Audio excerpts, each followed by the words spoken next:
గారికి దాదాపు 2 సంవత్సరాల నుంచి ఈ 2 కాళ్ళు, ముఖ్యంగా ఎడమ కాలు బాగా ఇబ్బందిగా ఉంది, నొప్పిగా ఉంది. 2 డాక్టర్లు కూడా చూపించాము. సో వాళ్ళు మెడిసిన్స్ ఇచ్చి కొంతకాలం నడిపించారు.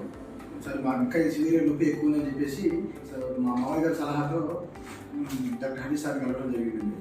సో సార్ అయితే ఎడకాలతో పాటు కుడికాలు కూడా బాగా నొప్పి అని చెప్పన్నారు నాన్నగారు. సో 2 కాలు చూసిన తర్వాత సారు 2 కాలు సర్జరీ చేయాల్సిందంటే బాగా అడిగిపోయాయి అని చెప్పి చెప్పారు. సో ఎందుకంటే ఒకసారి సార్ కూడా ఒకసారి 1 మంత్ మెడిసిన్స్ చూసిన తర్వాత ఇది సివియర్ పెయిన్ ఉందని చెప్పేసి కంపల్సరీ సర్జరీకి సజెస్ట్ చేసి మీరు ఎప్పుడైనా ఫ్యూజ్ చూసుకోవాలి అనుకున్నారు. సో చూసుకొని వచ్చి సార్ సర్జరీ చేశారండి. లాస్ట్ మార్చ్ చేశారు మాకు.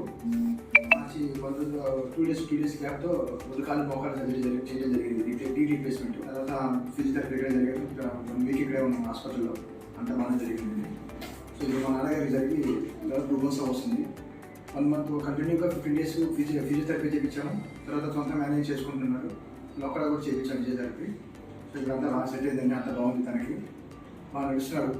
ఆపరేషన్ అయిన 3 రోజుల నుంచే రిపీట్ మొదలుపెట్టారు. సో ఇప్పుడు కూడా తన సొంతంగా నడవగలుగుతున్నాడు. ఫిజియోథెరపీ జరుగుతున్నప్పుడులోనే ఏమి సపోర్ట్ లేకుండా నడవడం మొదలుపెట్టాడు. సక్సెస్ చేసినందుకు మాకు హరీశ్వర్కి చాలా కృతజ్ఞతలు. బాగా చేశారు సార్. ఇంత బాగా సెట్ అవుతుందని మేము భయపడిపోయాం, ఎట్లా ఉండిపోతాడేమో అని నొప్పి కూడా. కానీ చాలా వరకు అసలు ఇన్ని డిగ్రీస్ కాలు అంత వెళ్ళొద్దని ఎక్స్పెక్ట్ చేయలేదు మేము. కానీ ఎప్పుడు నార్మల్ మామూలు మనుషులు కూర్చుంటే నిలబడుతున్నాడు, తిరుగుతున్నాడు ఆయన.